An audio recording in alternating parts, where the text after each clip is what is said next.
उत्तर प्रदेश के गोरखपुर का रहने वाला रवि कुमार जो दिल्ली में रहकर जॉब किया करता है दोस्तों, अपने माता पिता का वो इकलौता बेटा होता है और यहाँ पर दिल्ली में रहकर वो जॉब किया करता है। एक दिन जब उसका जन्मदिन होता है, रात को 1:30 बजे का वाक़या होता है, तब उसकी माँ उसे फ़ोन करती है और कहने लगती है कि लल्ला जन्मदिन की बहुत सारी शुभकामनाएं।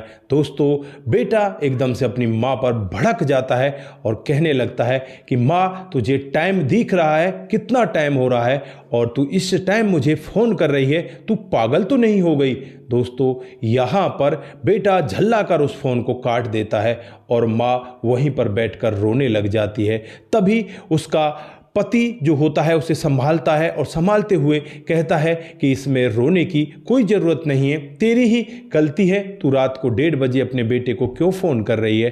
दोस्तों, उसके बाद जो पिता होता है वो अपने बेटे को फ़ोन करता है और बेटे से कहने लगता है कि बेटा जन्मदिन की ढेर सारी शुभकामनाएं। दोस्तों, यहाँ पर पापा से वो कहता है कि पापा इतनी रात को फ़ोन करने की क्या ज़रूरत थी, तुम सुबह फ़ोन कर लेते। लेकिन पापा से वो जल्लाता नहीं है, चिल्लाता नहीं है और फिर पापा यहाँ पर कहने लगते हैं कि बेटा थोड़ी देर पहले तेरी माँ का भी फ़ोन आया था, वो अब रो रही है, उसके साथ में तूने ऐसा क्यों किया। तो यहाँ पर बेटा कहने लगता है कि पापा मुझे गुस्सा आ गया था। अब यहाँ पर पापा उसे बताने लगते हैं कि आज से 25 साल पहले का वाक़या होता है, जब तेरा जन्म होने वाला था, तेरी माँ हॉस्पिटल में एडमिट थी, तो वहाँ पर डॉक्टर ने तेरी माँ से एक शब्द कहा था कि माँ और बेटे में से एक को बचाया जाएगा, तू क्या चाहती है। तो माँ ने यही कहा था कि मेरे बेटे को जीवन दान दे दो, मुझे मर जाने दो। दोस्तों, यहाँ पर जो डॉक्टर साहब हैं उससे साइन ले लेते हैं कोरे पेपर पर और उसके बाद ऑपरेशन स्टार्ट करते हैं, लेकिन माँ भी बच जाती है और बेटा भी बच जाता है। डॉक्टर साहब यहाँ पर कहते हैं कि ये सब परमात्मा की करनी है और उस दिन के बाद से जो तेरी माँ होती है ना, वो बहुत ज़्यादा खुश होती है और खुद तेरे लिए बहुत मेहनत करती है, तुझे पालती है, पनोसती है, तुझे बड़ा करती है। और उसके बाद आज उसे ये सुनने को मिल रहा है कि माँ तू पागल है, रात को 1:30 बजे फ़ोन कर रही है, तुझे नहीं पता कि वो 1:30 बजे तुझे क्यों फ़ोन कर रही है। 1:30 बजे तेरा जन्म हुआ था और आज 1:30 बजे तुझे इसीलिए फ़ोन कर रही है कि तेरे जन्मदिन की तुझे शुभकामनाएं दे सके।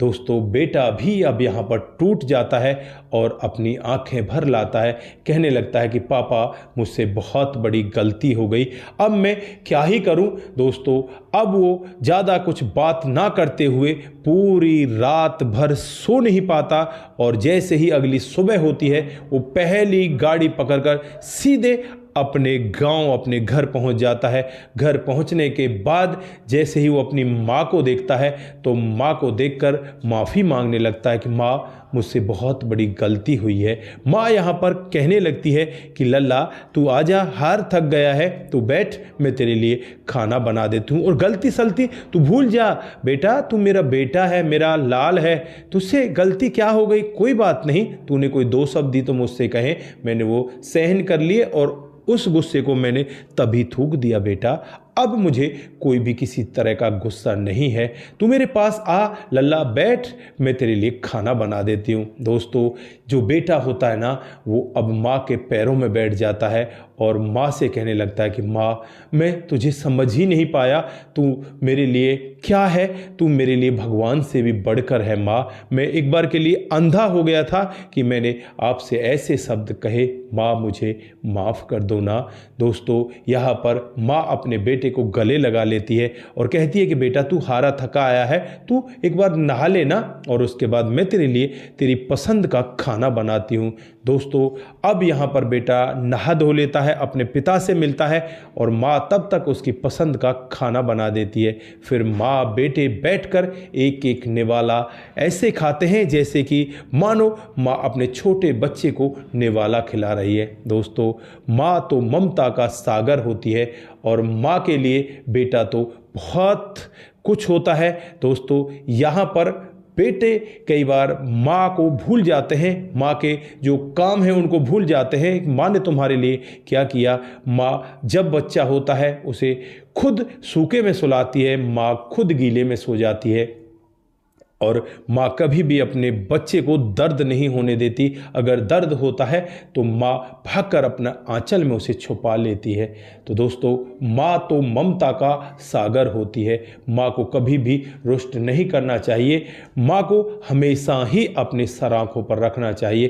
तो आज की एक छोटी सी कहानी आप लोगों को कैसी लगी, और मैं यहाँ पर जाने से पहले उन सभी लोगों से यही कहना चाहता हूँ जो अपनी माँ से प्यार करते हैं, आई लव यू माँ जरूर लिख कर जाएं। दोस्तों, कौन कौन ऐसा व्यक्ति है जो अपनी माँ से प्यार करता है? जो भी साथी अपनी माँ से प्यार करता होगा वो इस वीडियो को जरूर शेयर करके जाएगा।